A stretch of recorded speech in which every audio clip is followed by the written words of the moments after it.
Hey, so it's been a while since we've talked and I wanted to catch you up on what I've been doing. I just got back from about a week and a half long trip to Spain, and now I'm back in England and I'm house, dog, and cat sitting for Ramir.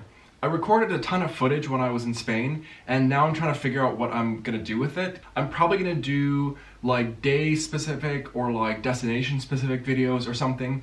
But before I release any of those, there's a general story that I wanted to share with you about my experience. Before I get started, I want to acknowledge that there's a giant gash on my forehead. Yesterday I hit my head on a radiator right before I was going to film this video, and I thought, okay, there's no way that I can film it now, I look ridiculous.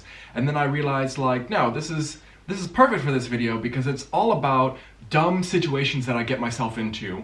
The one I want to tell you about today is that I am not qualified to operate European washing machines. The story starts back before I left on this trip and I was still back in the US. I'd been advised to pack lightly, and so I knew that with a small amount of clothes that I would just need to wash them more frequently as I rebuilt my wardrobe. And now I want to share with you my experience of trying to wash clothes in Europe.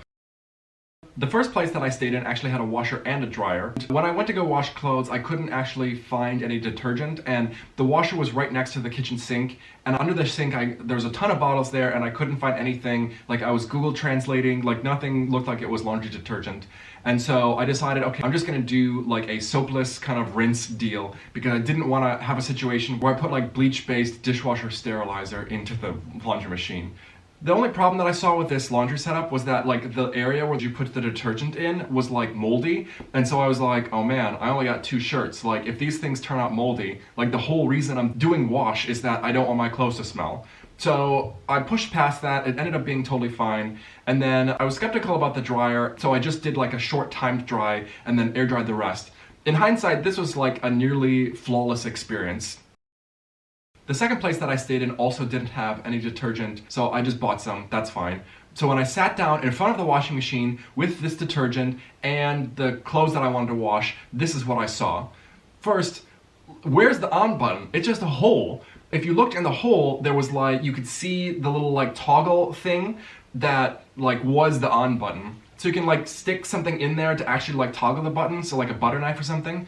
Then the middle buttons, like I'm not ironing, fine, whatever, skipping over, okay, the like spin speed, probably don't have to control that. And then we get to the right side. What?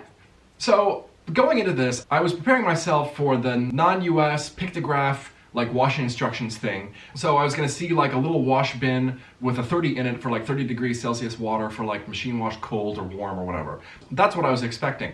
What I was not prepared for was this like wash cycle roulette where I play for the chance to not destroy the only clothes that I currently own. So now looking at this knob, I was under the false assumption that the knob was going to move as the wash cycle progressed. So I set it to the like clockwise first synthetic setting, and then I just shoved the butter knife in and turned the thing on. Normally at home, this particular load I would have set to like cold wash, lightly soiled, and the whole thing would have taken like 40 minutes. After 60 minutes, this washing machine cycle is like still on the wash. It hasn't drained, it hasn't spun, it hasn't rinsed, like none of that stuff. I'm a little worried. And the dial hasn't moved at all. And so I'm thinking like this thing's never gonna end. There's no way, like the washing machine's broke, I'm never getting these clothes back. They belong to the machine now. So then I felt the door because I was trying to figure out like, can I open this thing? It was hot and I was like, oh god, did I like autoclave my clothes? Like, I don't know what setting I picked. And then lastly, the owner of the place had asked me to like be quiet from like 11 p.m. on, and I started this thing at like 8. So now it's 9, I have no idea when this thing's gonna end, and I'm like in panic mode. So I went to the internet and I tried to find a manual that could tell me how to stop this thing. None exists in any language. This machine doesn't officially exist. This is like the Area 51 of washing machines. The best I could find was like some community forum posts in French that decrypted what the numbers meant so that I at least knew that I picked like synthetics 60 as the wash setting. And through some combination of like shoving the butter knife in and like pressing the water stop button and whatever, I got the thing to drain, and I said, okay, that's it, I'm not trying anything else. And I pulled the clothes out and I wrung them out because like it didn't spin dry, and then I air dried them and it was totally fine. So on to the third place. This one was way nicer than the other 2. And the owner showed me around when I got there and even showed me the washing machine. He said like, here's my favorite setting, like here's the detergent. It only takes like an hour and a half to do the whole thing. So I'm thinking like, okay, this is where it's actually gonna work out fine. This machine had numbers too, but it came with a little like guide on the front that told you what the numbers meant. I could kind of figure out the pictures, and then there was like a water temperature. I assumed that this was like the water temperature. The setting he told me to use was like cotton 60, which was way warmer than I wanted to use. So I picked whatever was the like closest match for colder water, and that was like sports bra 30. And I thought, okay, it's a close match. I got a lot of Lululemon in here, fine. I started the machine because this one actually had like an on button. Of course I do this after I start the machine, but I went to the internet to figure out like what I had actually done. And it turns out that the Synthetics 30 setting doesn't include a spin cycle. So once the like washing part was done, I set it to spin and then I turned it on, and that worked out okay. Then the thing about this particular machine is that it was a combo washer and a dryer. And since everything was working out just fine, I thought I would push my luck and do like another short timed dry before I air dried. I set the thing to like a 20-minute cycle and then walked away.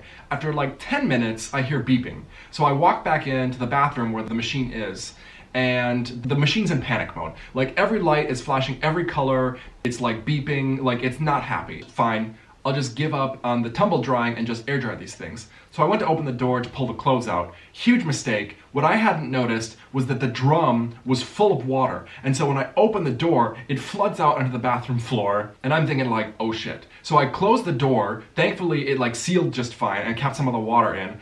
And now I grab my bath towel, which was like handy, and I start like sopping up the mess on the floor. I'm doing like multiple rounds of like sop up water, go wring the towel out into the shower, and I got all of the water off on the floor. But now there's like water in the drum that I gotta deal with. So my brilliant plan is to hold the towel under the door and then let out like small amounts of water and then go wring up the towel and repeat until it's empty. So I do this multiple times and I realize like, wait a second, this thing has a drain cycle. I use that and I got the machine to drain itself. Now I've got clothes that are too wet to air dry. Since the spin cycle worked before, I tried it again. Boom, same thing. The machine is in panic mode, lights and beeping and water in the drum. It's not having a good time. Then through some combination of turning it on and off and whatever, I got it to just do a full wash cycle, which included a drain and a spin and a rinse, and the clothes ended up just fine. It just took a super long time. I started this whole process at 8 p.m. and it was finished at 12:30. So this took 4.5 hours. Now, for some reason, the owner of this apartment had only provided me with one bath towel, and I had just used it to sop up bathroom floor stew. So there was no way that I was touching this thing again. So flashback to the second place that I stayed, I briefly thought that they didn't provide towels. When I went out shopping for groceries and the detergent and whatever, I bought like microfiber towels because I was thinking like, okay, these are good like multi-purpose things. I can use these for anything. Now, in the third place I'm staying, they suddenly become very useful. But the thing is that the towels are like way smaller than a bath towel. Here's a shot comparing the microfiber towel to like a normal hand towel. Now you can imagine me getting out of the shower and using this thing to like chamois off like an Olympic diver. But it all worked out in the end, and I was able to escape Spain, and all of my Airbnb hosts gave me glowing reviews. Things like, Tyler made getting permanent water damage an enjoyable experience. Kidding. Nobody mentioned anything about the water. I didn't even get any credit for spotless bathroom floors. So that's been my experience trying to do laundry here in Europe so far. I'm gonna go put on some rain boots, or wellies as they say in the UK, and try my luck with a British washing machine. And for Ramir, this is probably the last time you're gonna see your living room before it floods and the whole house just landslides into the neighboring canal. Hope you have renter's insurance. And for everyone else, thanks for washing, and I'll see you on the next leg of the adventure.